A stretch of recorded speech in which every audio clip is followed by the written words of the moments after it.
You've made it to Chiro Hustle. Sit back and learn from the greatest influencers in the profession on the world's #1 chiropractic podcast. Before we dive into this powerful episode, please remember to subscribe to our channels and give us a 5-star rating on iTunes to continue hustling.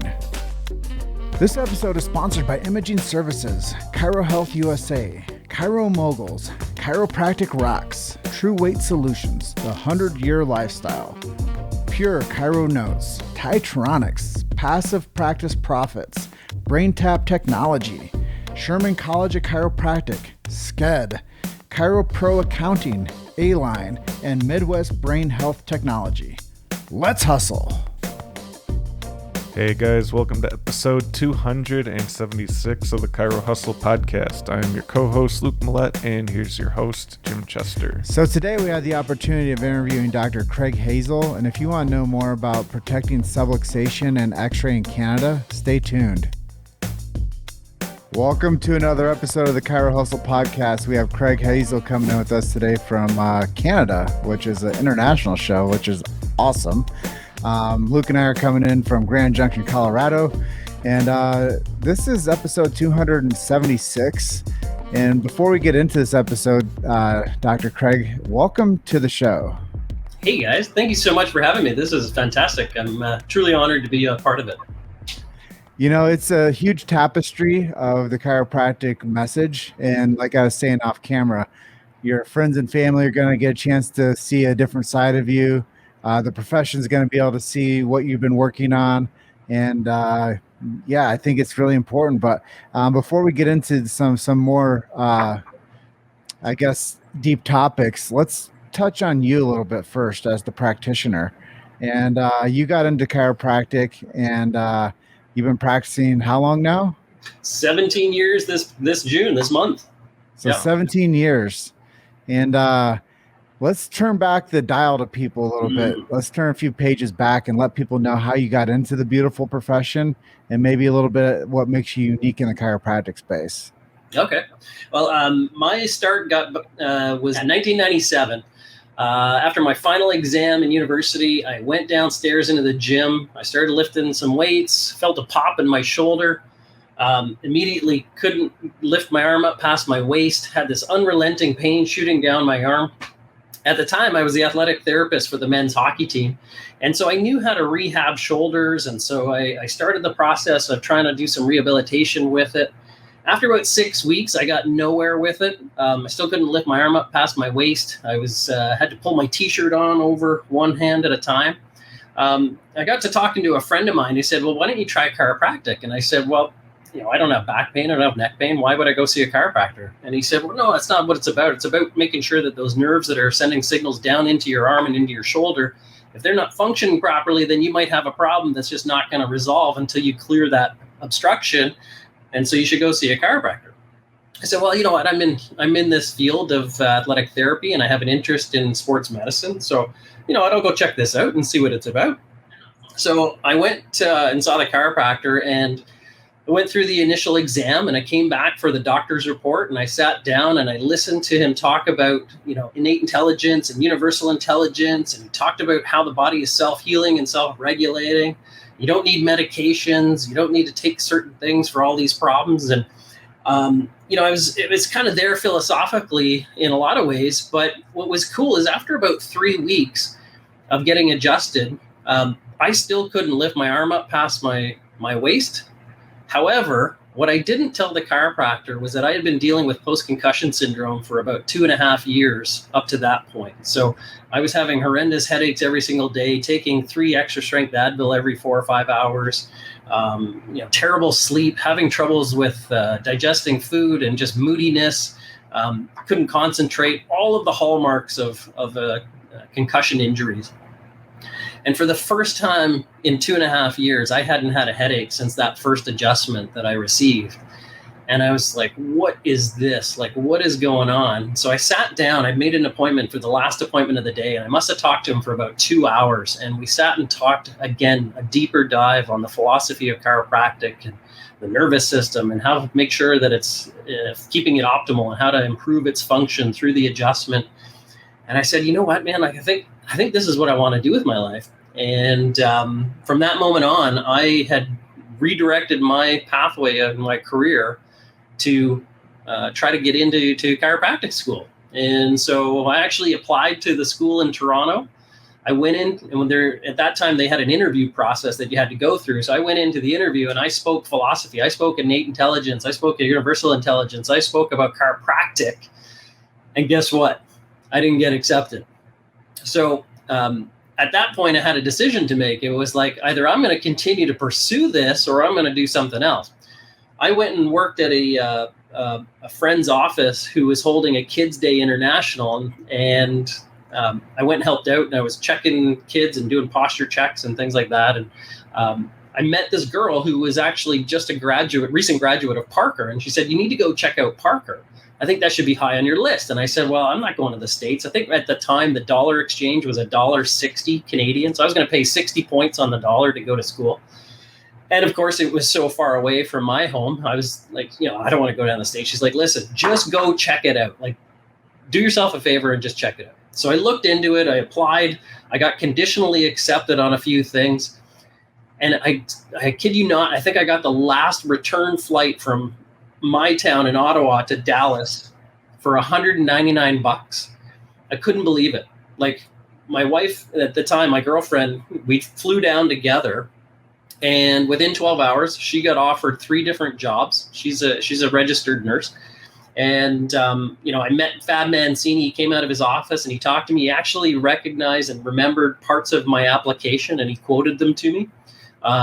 He actually was like, "Man, I would really love to have you here. It would be such an amazing time," in that typical Fab voice that he has. We found an apartment. It just all fell into place. 2 weeks later, I took a Greyhound bus from Ottawa, Ontario to Dallas, Texas. And if you can look at that on a map, you can see that they are diametrically opposed in terms of the distances. 44 hours on the Greyhound bus, nonstop from Ottawa to Dallas with 3 boxes of everything I own, $1,500 in my pocket, and the rest is history. So, I think that's been my chiropractic journey. So like I said, I've got a family-based practice here in Kanata, Ontario, just outside of Ottawa. Our practice sees about 30% kids. I'm ICPA certified. Like I just had a passion for checking and adjusting kids and families since the first day I got into chiropractic school. So that's kind of continued with me. And when I'm not adjusting and having fun here in the office, I'm also very politically involved. I'm the chairman and president of the Alliance for Chiropractic of Ontario. And up until 2 years ago, we were the only subluxation-based association in the entire country of Canada. We've been in existence since 1998, and we have been standing on principle since then for the purpose of protecting subluxation-based chiropractic here in the province of Ontario. The Ontario province hosts almost 5,400 chiropractors. And of those, we probably make up, I would say, probably almost 45% of the chiropractors in the country.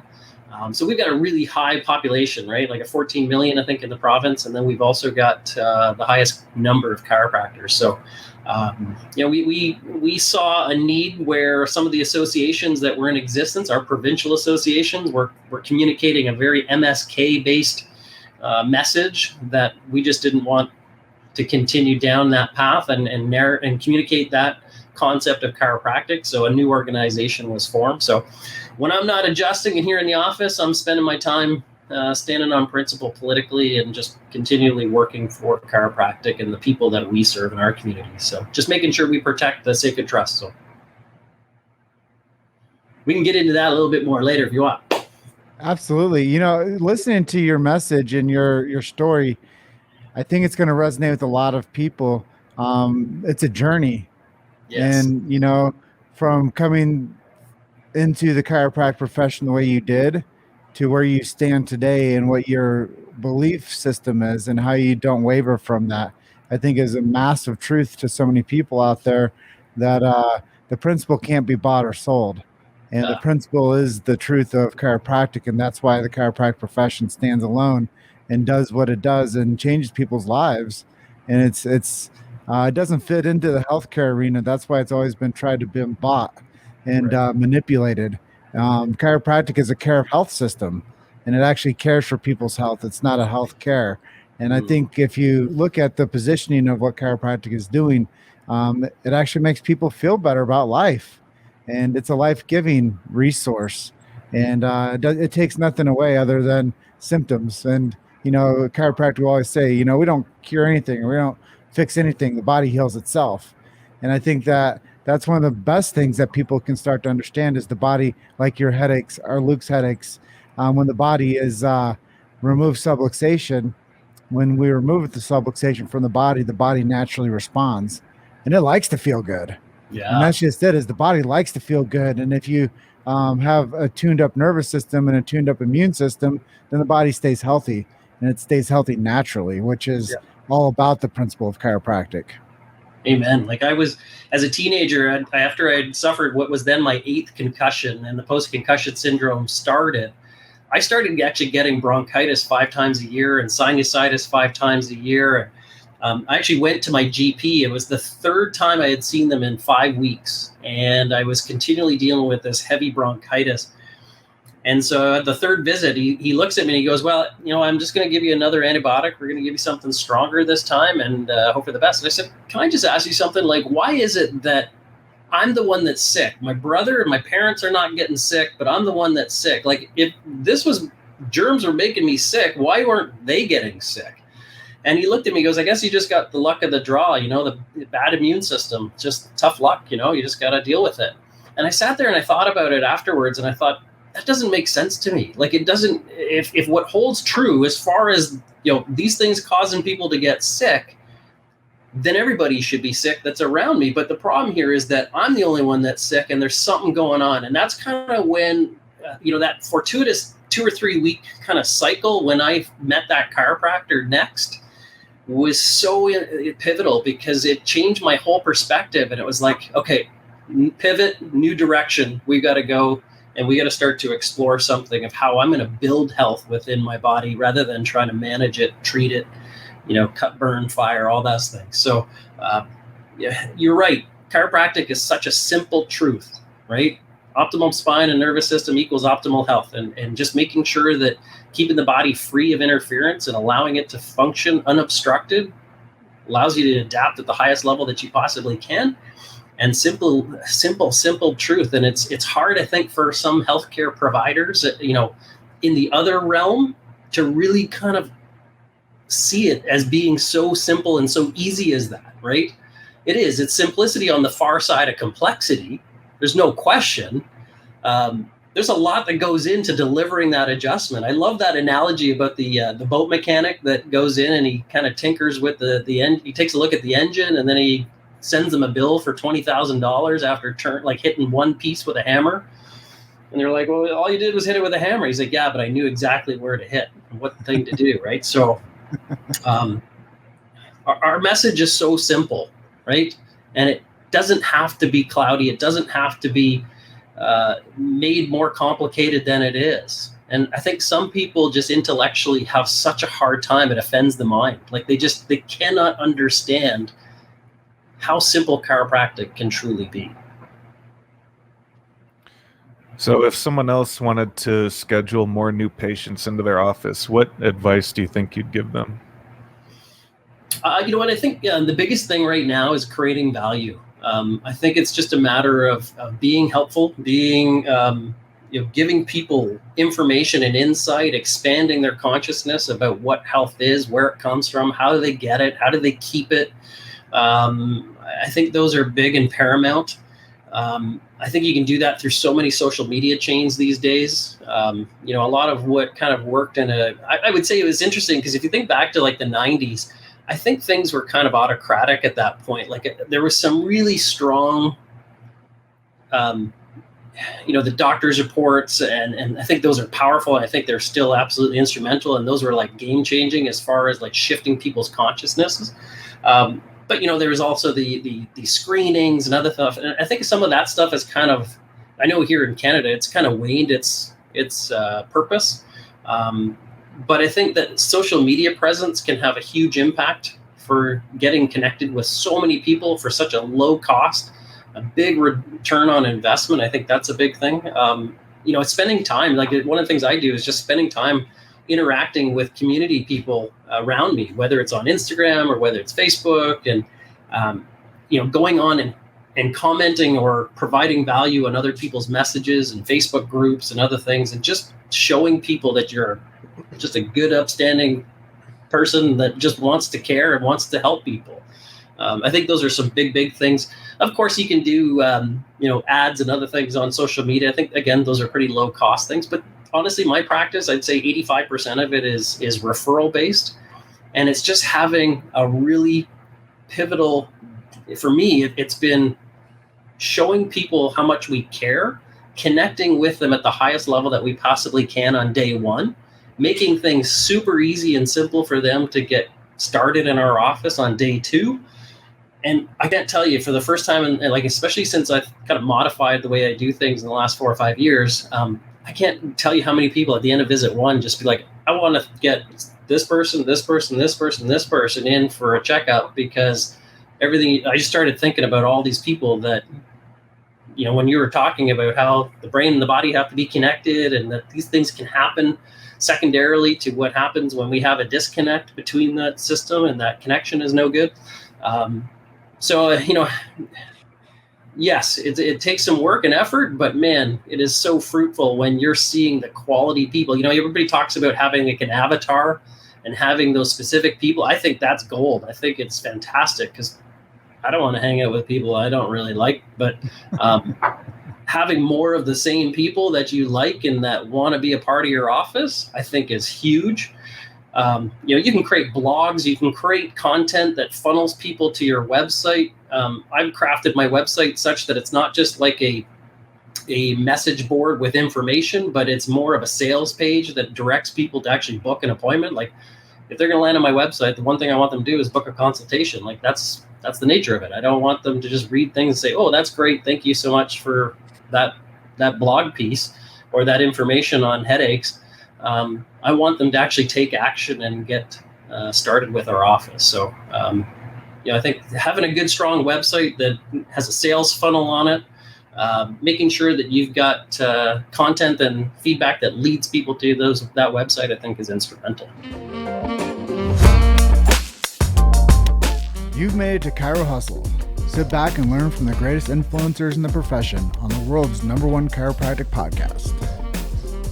This episode is sponsored by Imaging Services, Chiro Health USA, Chiro Moguls, Chiropractic Rocks, True Weight Solutions, The 100-Year Lifestyle, Pure Chiro Notes, Titronics, Passive Practice Profits, BrainTap Technology, Sherman College of Chiropractic, SCED, Chiro Pro Accounting, A-Line, and Midwest Brain Health Technology. Let's hustle. And so, aside from your patients, what steps are you taking to take care of yourself and your family? Exercise has been a huge thing for me since I was the age of 14. So continually active, doing everything from CrossFit to biking to golf,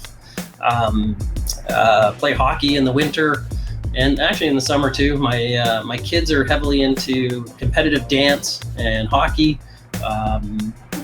We as a family, we do skiing, we do hiking, we do, just about everything. So that's part of the active stuff. And then, of course, on the nutritional side, we try to eat well. We try to make sure that we're taking good care of ourselves. We indulge, we have some fun, but we live the lifestyle. We live the chiropractic lifestyle that, listen to your body, eat when you're hungry, start to not try to force anything, right? It's about providing your body with the essential requirements that it needs to express health at the highest level possible. When you do, guess what? You express health. When you don't, guess what? You express symptom, sickness, and disease. So our family gets that, and we try to do the best we can with everything that we can all the time. So,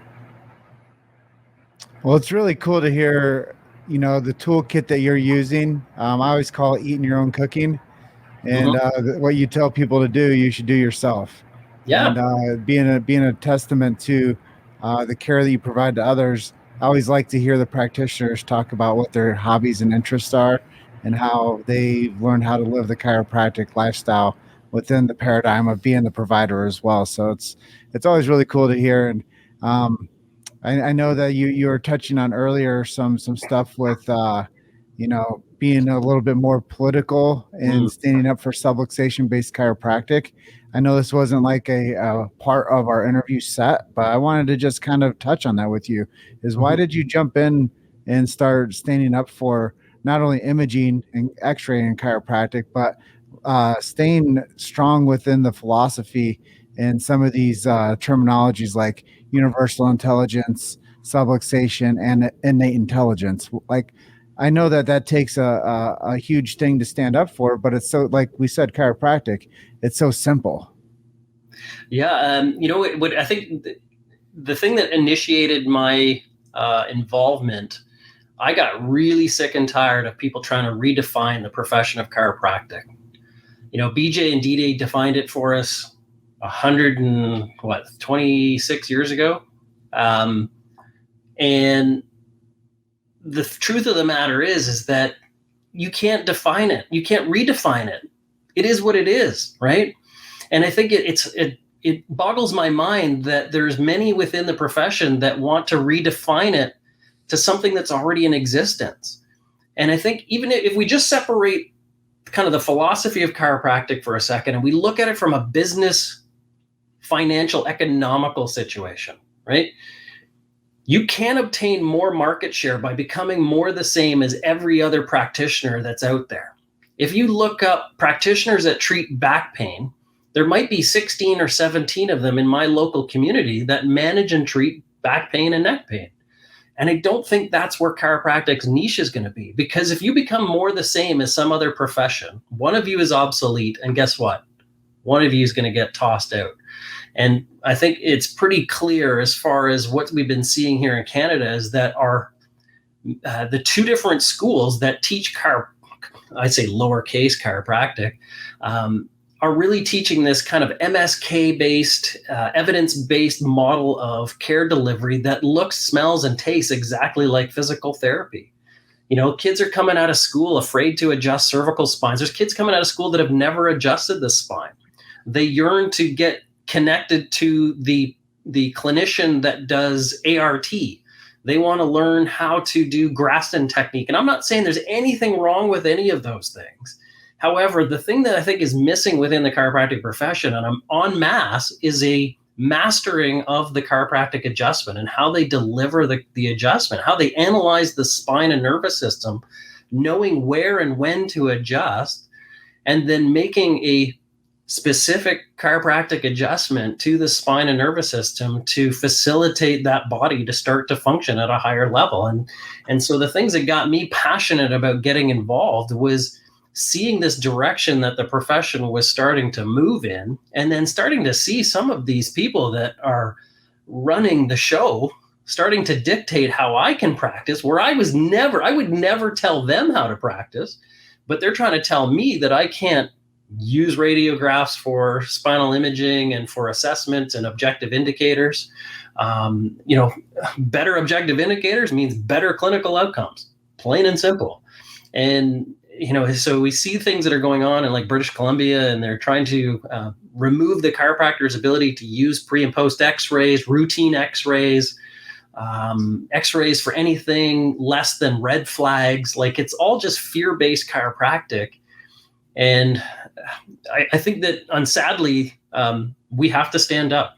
We have to, as a profession, stand up. Yeah.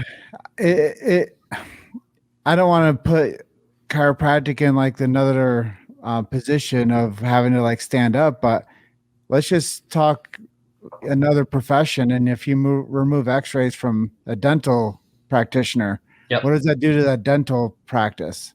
Right. It takes them back and removes tools that actually help them treat people better, and to diagnose a tooth and to be able to fix the problem. And I think, imaging is essential. And why would you ever go take some great tools that are inside of a doctor's toolkit and remove them and say, oh, you can't do that anymore? It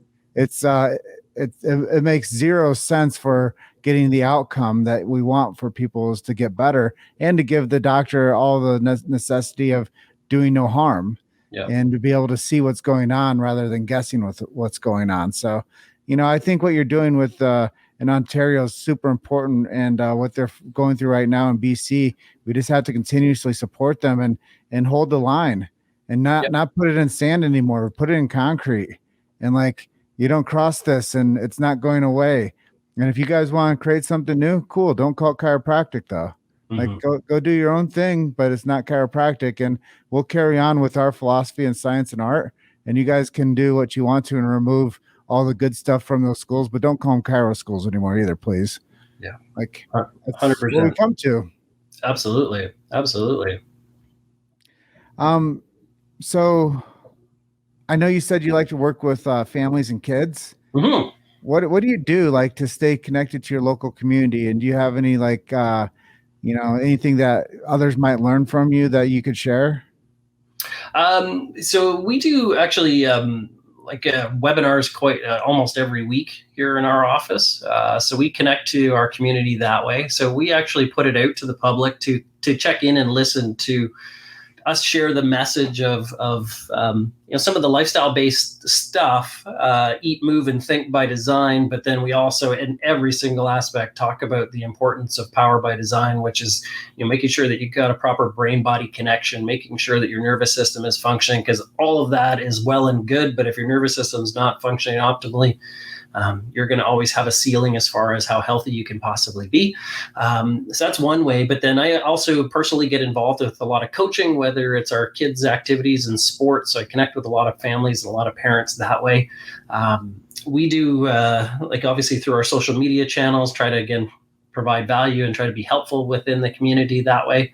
But also too, just volunteering, whether it's, not only just the sports aspects, but things with the food bank and just getting our name out there in a lot of different ways. It could be even just offering some help to a family in need that needs some help at Christmas time or Thanksgiving, or just providing some help to the community. And it's nice to get publicly recognized for it, but that's not really the reason why we do it. So. Well, Dr. Craig, I love it. And there's nothing wrong with being a good human. No, absolutely not. Absolutely not. So after a lot of the topics that have been touched on in this episode so far, where do you see chiropractic going in 20 years or so? Oh, man. I think we're at a crossroads. And I say that, and maybe it's because of my involvement politically, but I think, unfortunately, there's a lot of chiropractors that are head down, checking and adjusting, and they're not looking up enough to realize what is going on.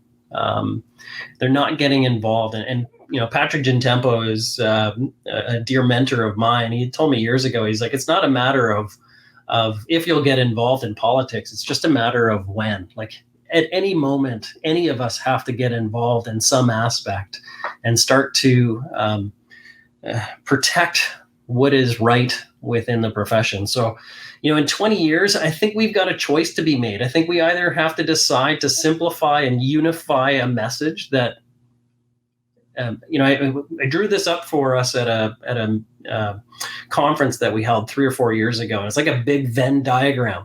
And on the one side, you've got the hardcore MSK group. And on the far right, you've got the hardcore subluxation, I hate to say it, but the hate straights, right? And in the middle, there's a great big group of people that want to check and adjust where necessary, but they see the kind of interplay of MSK, and they see this great big grouping of people that can be helped through chiropractic in a very diverse kind of model, right? And I look at it and I think to myself, if we can get this group to unify around a message that a well-adjusted spine and nervous system is essential to human health and performance, and then if you want to do some of those adjunctive things, if you want to, any of those adjunctive things, that's great. But if we can understand that athlete that's coming in needs a well-adjusted spine and nervous system for optimum human health and performance, just as much as the grandmother does to chase and play with her grandkids, and we're getting people to check and adjust where necessary. I'll share a little secret with you guys. Sadly, in Ontario, this is a staggering statistic. Sadly, in Ontario, our peer assessors go into offices to check to make sure that you're doing all your record keeping and note taking and everything according to the college's standards, right? So we've actually had 5 different peer assessors went into 10 offices per year for 10 years. So what's that? That's 50, and they each checked 10 files. So 5 times 500 times 10. So 5,000 patient files that were assessed over a 10-year period. Less than 13% of people in those patient files received a chiropractic adjustment on a particular visit. So out of 5,000 patient files examined, 13% of the chiropractic patients received an adjustment on a particular visit. That means that 87% of the patients coming in were not checked and adjusted, but something else was done to them. That's not chiropractic. And if you look at the definition of chiropractic, that means that they are actually practicing out of scope and not practicing chiropractic. That saddens me. Like, that frustrates me, because how many of those people should have received a chiropractic adjustment? How many of those people got something completely something else, and don't understand the philosophy of chiropractic, don't even understand chiropractic? So sadly, there's some of our colleagues who are practicing something other than chiropractic. And it's like we said, it's like, we're at a crossroads. We've got to make a decision. What is it that we do? What is our uniqueness in the marketplace? And like I said before, it's like, if you want to obtain more market share, stop trying to be something like someone else, like another profession. Stand up for what chiropractic is, be really clear and really damn good at that. Communicate that message in a strong way. And it's, what's fascinating is when you do communicate that in a strong way, you get referrals from MDs, you get referrals from the Veterans Affairs, you get referrals from the Canadian military. And they're happy because you offer something unique that they can't do. And I think that our profession needs to start to determine what it is that they want this thing to look like. So if I had my druthers, we would clarify around a catalyzing statement like, a well-adjusted spine and nervous system is essential to human health and performance. And we would start to look at how a whole bunch of us can fit underneath that umbrella so that we can still practice with diversity, with our objective indicators that we are trained to use and know how to use in a judicious manner, with integrity and accountability and leadership, all of those aspects, so that we as a profession can move forward. And I think the other thing too, as I mentioned off camera, sadly, a lot of kids are coming out of school, $250K in debt. They work at 2 to 3 different clinics trying to make ends meet. That ain't going to cut it. We need super successful chiropractors that are just killing it in practice. You want to watch a bonfire? Get a whole bunch of chiropractors being ultra successful and watch how big that bonfire will grow and how much that'll attract more people when you've got a clarified statement of understanding of for the people in the public, for them to understand exactly what chiropractic is and what it isn't. Chiropractic is. So well, Dr. Craig, I think you touched on some really important stuff there, and I just want to nail one thing down: is the chiropractic messaging over the past couple decades has been muddled, and it's become easily for these people with ulterior motives to infiltrate the chiropractic messaging and to manipulate it for a different agenda. So I think a lot of what we're discussing today is spot on for the era of our culture at the moment. And I am excited to see what happens as we keep on holding that line and staying true to the principle and the science, philosophy, and art, and teaching people what real chiropractic is. And you are right. People lie, numbers don't. Yeah. And when you see like the stats coming out of those clinics at 13%, that is terrifying for the chiropractic profession. And people need to start waking up to understand that if we tell people that chiropractic is something other than the check and the adjustment, then people are going to continuously be like, well, my chiropractor doesn't do that. And you're like, well, what are they doing? What are you going in for? Yeah, exactly. I've actually adjusted people and they're like, whoa, what was that? And you're like, that's a chiropractic adjustment. And they're like, I've never had that before. And I've been seeing chiropractors for 12 years. And you're like, that's not acceptable. Unbelievable. Well, Dr. Craig, we want to thank you for being our guest today. We're about at the edge of our time. Mhm. So before we close out, can you tell us some web resources where people can learn more about you and what you're doing? Yes, they can find my practice website at Synergy Chiropractic Kanata.com. That's KANATA.com. You can find me on Facebook. I know I'm buddies with a bunch of you here. You can also, for the Alliance for Chiropractic.com, you can find out more about the Alliance for Chiropractic in Ontario, who we are, what we stand for, and what we're about. But there's also the about 2 years ago, what we did is we needed and recognized that this provincial organization that we had started in 1998 needed to be taken across the country. And so what we did is we were instrumental in creating the Canadian National Alliance for Chiropractic. We needed a new association that was going to carve a new path and really start to change and direct the future voice of chiropractic in Canada. So you can go to mycnac.com to check that out as well. Become a member if you're listening to this and you're from Canada. You can also, even if you just want to support us and be a non-resident member, that would be fantastic. Our goal and our mission is really to expand our membership, because numbers don't lie, and the more power in numbers starts to change the direction and how we influence and lobby for political changes. So, Well, Dr. Craig, thank you for sharing so much information. I know we didn't get to all the questions that we had down here for you, but I thought we'd touch on some more pivotal topics there that were more timely. And we really appreciate you spending some of your day with us today. And thank you for being episode 276 of the Chiro Hustle podcast. hey, thank you so much. This has been truly an honor. Thank you so much. No problem. And we just want you to enjoy the rest of your afternoon, and we will see you next time. Sounds great. Thank See you, you. brother. Yep. See ya. Bye. Thanks for listening to Chiro Hustle. Don't forget to subscribe and check back next week to continue hustling.